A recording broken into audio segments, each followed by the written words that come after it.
There. So, some stuff is going on Virginia, in Virginia right now, and so the government in Virginia has decided that they're going to implement red flag laws and basically take firearms without due process. That means that for whatever reason that they meaning the police, meaning their government programs, whatever reason they feel is good enough for them to take someone's firearms, they are going to go ahead and take that person's firearms. So there's going to be some counter or some protests, and Second Amendment people are going to show up at the state house and let them know that this is unconstitutional. You can't do this. Okay, I agree with the Second Amendment folks on this one for sure. Okay, there's things that I don't agree with the Second Amendment folks, uh, but it's not necessarily that I think that the government should be able to take away their guns. What I disagree with that the Second Amendment folks are doing is how they organize and how they go about doing these things. I understand what they're saying when they say the Second Amendment is to protect us from a tyrannical government. I get that. I understand that. But the way that they go about it is just really wrong. They don't know how to organize themselves and they don't know how to get their point across. If they want to adhere to their constitutional rights to have a firearm, no matter what, they need to get some points straight because they're kind of fucked up. They're kind of mixed up. And this is where they're mixing things up. Okay. They are focused on believing that the Democrats are trying to take away their guns. Listen, right now you have a Republican president. And this president has been recorded on national television stating that he agrees with the red flag laws, taking away guns without due process. He was quoted saying this stuff. He was seen saying this stuff. It was on national television. That is where he stands. He said it not thinking. It wasn't a teleprompter. It was in a meeting room. First of all, obviously the guy ain't on your side. Okay? So, but then they want to say, well, the Democrats are the one that is in charge in Virginia. Okay, yeah, but how did they get there? Did you do your research on it? There's this guy named Mike Bloomberg. You might know him. He is a huge anti-gun person, and he has so much money. Do you want to know what he's been doing with his money? He's been funding anti-gun movements. Okay.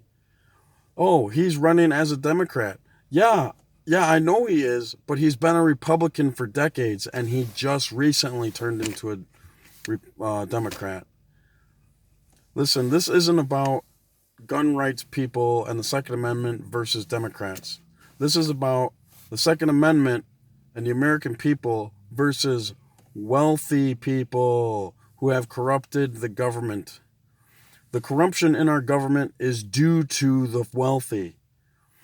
If we are going to, at some point, have to have a war against the government where we absolutely need our Second Amendment, and even though, let's say someday, all guns are illegal, we're not allowed to have firearms at all. If you're found with a firearm or suspected to have a firearm, then they're going to send in the police and the SWAT and the ATF. If we get to that point, do you want to know who is going to be in charge of our government at that point? The rich. There was a time in American history where the rich were not in charge, where we got out of having a government that was tyrannical and wealthy and wanted taxation without representation. We're back at that point, and they don't want us to have our firearms. If we get to that point where we have to fight for everything that we have to survive, it's going to be against the rich. It's not going to be against each other. It's not going to be against the blacks or the Jews or even the Nazis. It's not going to be against genres of people. It's going to be against the rich. It is the wealthy that do not want you to have a firearm, because the wealthy want to do what they want to do. Listen, the first step against gun violence is going to be health care for everybody. It is going to be health care regardless of what job you have, what color your skin, the amount of money, where you're from. If everyone is covered and everyone is healthy, mentally, physically, and spiritually at some point, listen, gun violence is going to go down. But where we are now, having a government that is run by wealthy corporations and wealthy people, they don't care about your health. We have to pay out of our ass for health care. It ain't free. That's not the way it's supposed to be. That's not the way that we're going to be healthy. That's not the way we're going to like our government. And those are the people who don't care are the ones in charge because they're paying our politicians. If you want to keep your constitutional rights, you need to get people out of office who are getting paid by wealthy corporations, getting paid by billionaires, because they do not represent you. If you believe that the people of the United States believe in the Second Amendment, and we should believe in the Second Amendment, you need to start voting people who do not have big donors to get elected. You need to elect the people who are for the working class, who are not taking huge donations from corporations, who are not buddies with billionaires and millionaires. It's very simple. They want you to think that it's Democrats, and they want you to think that it's Democrat versus Republican. It's not. It's wealthy versus poor. Okay? If the poor have firearms, we can fight back against the wealthy.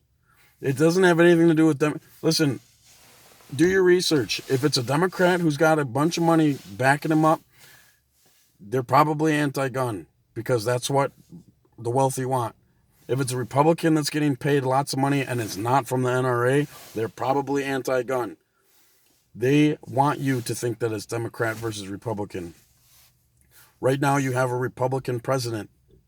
The biggest movement towards anti-gun is right now. How is that possible? Because they made us believe that it's Democrat versus Republican. But no matter what, it's still moving against firearms. It's still moving against the Second Amendment.